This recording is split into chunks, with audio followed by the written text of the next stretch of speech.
ちは、メイです。前回はこの辺りにシンプルな公園を作ったので、今回は木の道の奥側を作っていきます。この辺りですね。なんで顔を変えたかというと、今回は風立ちぬに出てきたなほこさんをイメージして島クリエイトするからです。このシーンのような場所を作ろうという魂胆ですね。これだけのためになほこさんの服と帽子をマイデザインで描きました。本来彼女は病弱ですが、シトロン島のなほこさんは筋肉ムキムキ元気いっぱいです。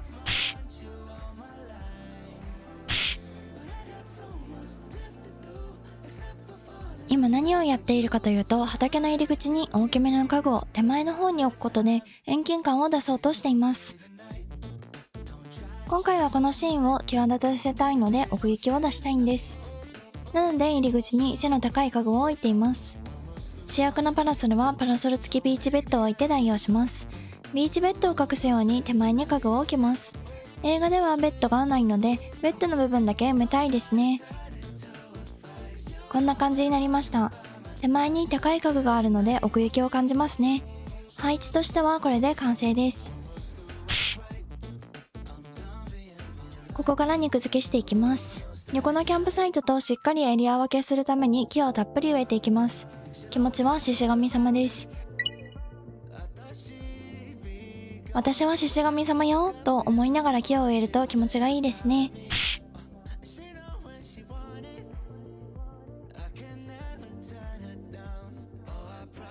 麦畑が延長されたので石壁も延長していきます。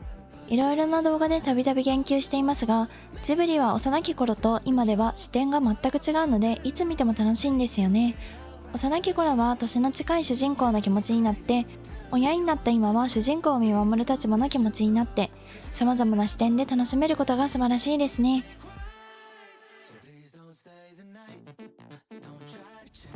大まかに家具が置けたので、いよいよラベンダー畑を作っていきます。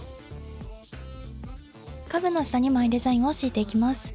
あったら便利な木のマイデザイン、お気に入りです。道の途中やアクセントに敷いたり、そのまま道として使えるので超優秀です。シンプルな島作りをするときにほぼ必須だと思っています。今少し後悔しているのは、島クリエイト前になほこさんに変身してしまったことです。病弱な彼女にこんなことをさせるなんて鬼畜と思いながら作業をしています。いいアクセントになりました。入り口と畑をつなぐ獣道を作ります。とりあえず適当に敷いて次のラベンダーを植える儀式に備えます。正直に言うと獣道を敷くのはいつも難しいと思っているので、適当に敷く考えないを逆に意識します。後で気に入らなくて変えるのは目に見えているので、ただそこに存在させることが目的です。ラベンダーを斜めに2マスずつ植えて、斜めの道を敷く作業を行っています。その辺に増殖させておいた紫のヒヤシンスをかき集めてきて植える、そんな作業です。斜めの道は獣道の左上の角丸と右下の角丸を合わせて作っています。道の先を考えていなかったので、とりあえず妥当そうな場所で道を作るのをやめています。行き当たりばったり、行ったり来たり、右往左往している島クリエイトです。ちなみに紫のヒヤシンスはオランジェ島から輸入したものです。オランジェ島で育てた紫のヒヤシンスはいただき物です。あつ森を始めたばっかりの時にフレンドさんからいただいたんですよね。私が紫のヒヤシンスを育てられないと嘆いていたら親切にくださったんです。あの時にもらった花を大切に大切に育てて、ここまで大きな花畑ができました。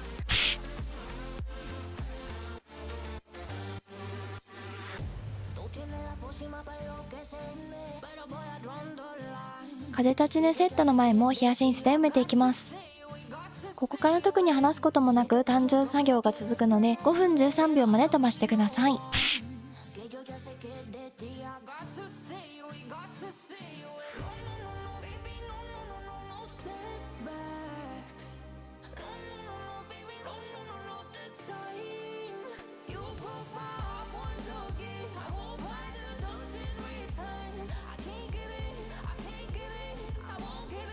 島中からヒヤシンスをかき集めましたが、足りませんでした。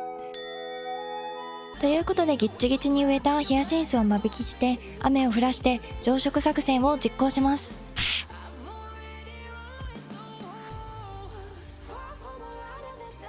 ついでに作りかけだった部分も作ります。ここから雨を降らして花に水をあげていきます。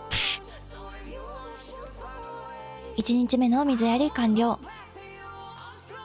時を遡り6月、梅雨の時期に来るついでにベン君の誕生日会に来ました。幸せそうなベン君。誕生日はどんな人でも幸せであってほしいと思うので、この姿を見るのは嬉しいですね。この日はベン君の後をついて回ったりしました。計画通り雨を降らしたり、シーラカンスを狙って海辺を早朝徘徊などしました。雨が降っていない日は鍛え上げられた上腕二頭筋で上路をぶん回し、少しずつ生えてくる喜びを感じています。シーラカンスを狙うが鈴木しか釣れないシトロン島。まだまだ花はいっぱいになりません。諦めない島主。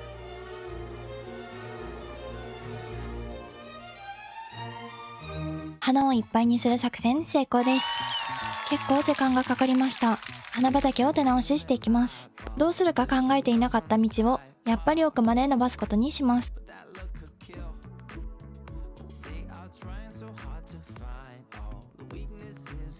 道ができたので空いているスペースにどんどん花を植えていきます。YouTuber らしく先駆けの花はちゃんと咲いているものと交換します。ちゃんと真面目に動画を撮ろうとしているところが高評価ですね。道もつながって隙のない花畑になりました。手前が隙だらけだったので整備します。道の最終地点を隠すように麦畑で隠します。臭いものに蓋をする。見せたくない部分は麦畑で全部隠す。これがシトロン島の島作りの基本です。ここからカメラを起動した時に手前の針葉樹が邪魔ですね。L サイズから M サイズに変更します。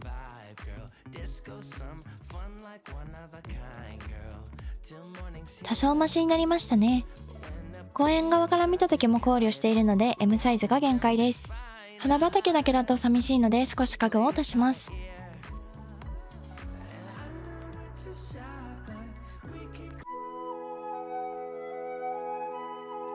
間違えて栽培してしまいましたが削除する部分なので OK です。空けたスペースにピクニックシートを敷いていきます。レースの傘を置けばあら不思議、おしゃれっぽい雰囲気に。花畑×レースの傘は王道ですね。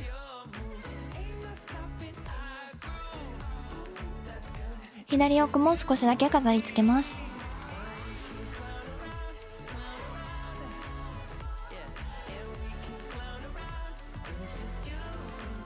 ピクニックエリアの位置が非常に微妙なので右へずらします。少し真ん中にずらすとバランスが良くなりますね。入り口の獣道だけだった部分も少し手を加えました。これで完成です。完成度を高めるために入道雲を読んできます。読んできました。夏のイベント日はだいたい入道雲なので覚えると便利かもしれません。風立ちぬセットを作った後はただただ花を植えていくだけの動画でしたね。入道雲と紫のヒヤシンスの組み合わせいいなと思った方はグッドボタン、チャンネル登録、メンバー登録がまだの方はお願いいたします。最後までご視聴ありがとうございました。また次回の動画でお会いいたしましょう。